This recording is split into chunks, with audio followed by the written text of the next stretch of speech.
Okay, I got it going, Right. John. That's how important it is. I need to record it. When it comes to overseeding, manufacturers do a horrible job, but now they're doing a better job. It only took me 20 years to get them to do it right. Overseeding into Bermuda grass requires you establish a cool season grass into a warm season grass, which is ryegrass in this area. And the proper rates need to be applied. These are clumping grasses. Every seed produces a plant. If you don't plant it at a high enough rate, it can look very bunchy. So in certain parts of the country where turf is permanently established, 7 to 8 pounds per 1,000 square feet is very common. But in overseeding, we wanted to establish quickly and firmly, but we wanted to develop just enough root mass to become a good surface and absorb nutrients and moisture, and then go away or clean out easier depending on what we're using. So we have ARG, annual ryegrasses, we have improved ARGs, we have intermediates, we have transitional grasses, and we have perennial ryegrasses. The perennial ryegrasses are the most expensive, and they're the darkest green, and they're the easiest to keep up with the mowing. Standard Gulf annual is the least expensive, but it grows rapidly, establishes quickly, and cleans out easily. But it can be hard to keep up with the mowing, and it can have this limey green look to it. It's just hard to keep up with by the time January rolls around. So the improved varieties are a little darker green. They are a little bit better with the mowing. That would be things like Canadane, Remedy. There's a variety of them that are improved. Intermediates, they actually are improved annuals in the sense, and those are like Transaction, Transam. Those do a really good job of transitioning out. The genetics are better, but they're inherently, all those below from there down are weak grasses and will clean out. They should all be planted at a minimum. The minimum threshold is 12 pounds per 1,000 square feet. The later you go into the season in planting, you should be closer, ideally 15 to 20 pounds.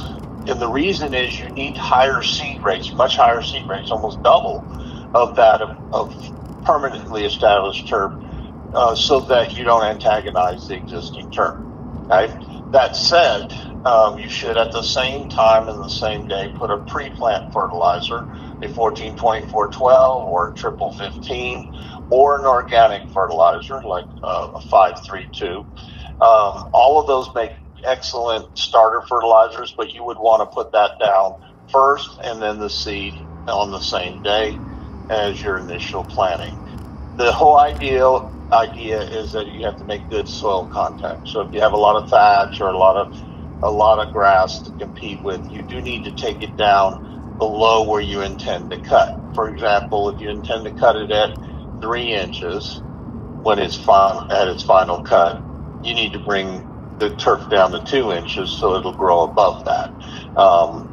The darkest green, the perennial ryegrasses, while they're more expensive, they are better playing surfaces. It's what like the Houston Dynamo use. They use our premium high performance. They're expensive, but you keep up with the mowing. They look better. They play better, and it's just much easier to maintain them from week to week. The difference being is that they all go down at 12 pounds per 1,000 minimum. Again, we get into November, I need you closer to 15 to 20 pounds. You can go 15 to 20 pounds any time of the year. Ideally, soil temperatures at 2 inch deep between 72 and 75 are ideal planting times. I can't tell you to plant in early October or plant. If you have to plant now, you plant now, and you just do the best you can. But ideally, as long as my soil temperatures are between 72 and 75, those are ideal times to get really good germination. And our better seed is coated with gravity PGS, SLPGS, which is an insurance policy.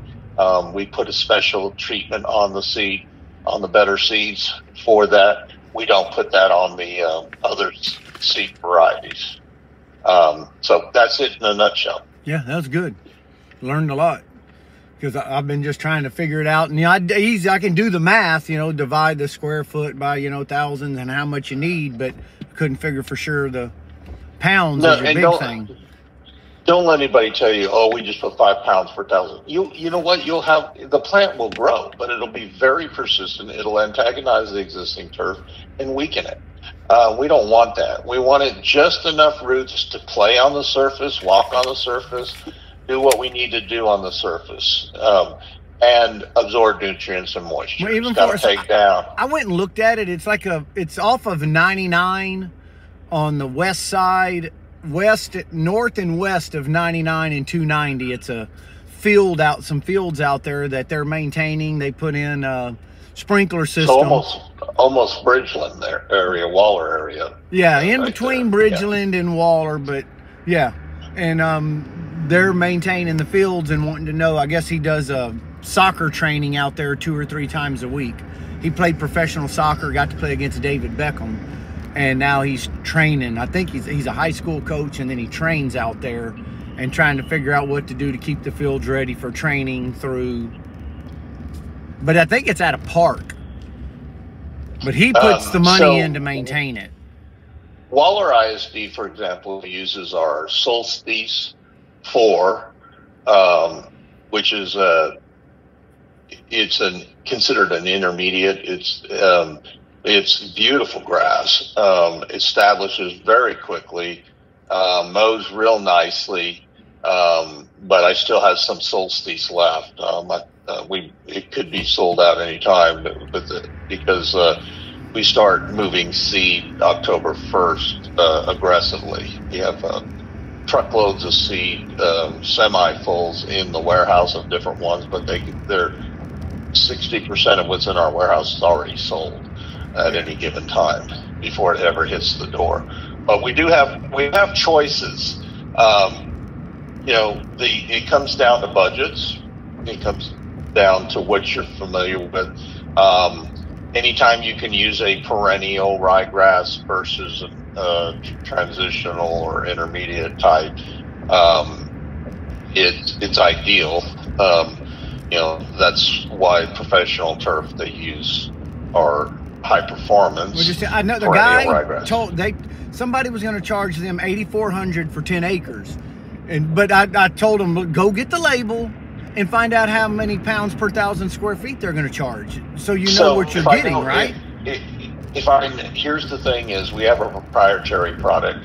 We have a Turf Tech tool. We make all of our selections in every category based on the Turf Tech, which is a proprietary tool exclusive to Heritage, and we make our selections based on the trials that are done and the information. We can tell you. Like all of the seed you see going through the Houston Open, the Texas Children Houston Open, I provide all the seed to the city. That is a lot of seed, and if you've ever seen how gorgeous it looks, the PGA has to approve it. I just made a new selection in there because we had a shortage of something. We had something that wasn't germinating good, so I had to rechange it and make sure that the PGA approved it, which they did. So I'm held to a pretty high standard. We do so. The same company that deals with Little League and soccer at a peewee level deals with it at a professional level, and with golf and stuff at it. I would still, that's the same person making those decisions. You want to get the best you can for them. A lot of these guys are buying like stuff from other companies. There's a lot of stuff out there that's okay. That we have the best for each category for each budget. Okay. So if somebody wants an intermediate, we have the best intermediate. Somebody wants an improved ARG, we have the best improved ARG. Somebody wants a transitional grass, we have the best transitional grass. Somebody wants the best perennial ryegrass, even my second best, my Southern Overseeding blend, still outperforms anybody's. We can prove it. We've had to prove it. Places like Augusta, for example, we had to prove it, and it proved that we were right. It's not a matter of being right or wrong. It's what it is, and being able to sort through the data for what you're looking for. And give the best quality product to your customers to prove, hey, look, I'm studying to prove to, hey, give you the best. Even my Gulf annual is super clean. There's stuff you put in pastures, and then there's, just a whole, to give them something. And then there's stuff you put in turf related situations. And we don't create more problems with a lot of, there's some stuff out there you can buy and it's really cheap, but it's a nightmare in terms of weeds and stuff. And we don't want to bring in problems. We don't bring in problems. So you have choices. You have some tremendous choices. The thing is a seasonal item. So once we run out of something, we're sold out for the season. Okay. Sometimes we can get more from another location if we need it. So we have choices. We have a lot of choices. I mean, you just have to, if they're not sure, I can explain it very clearly to someone.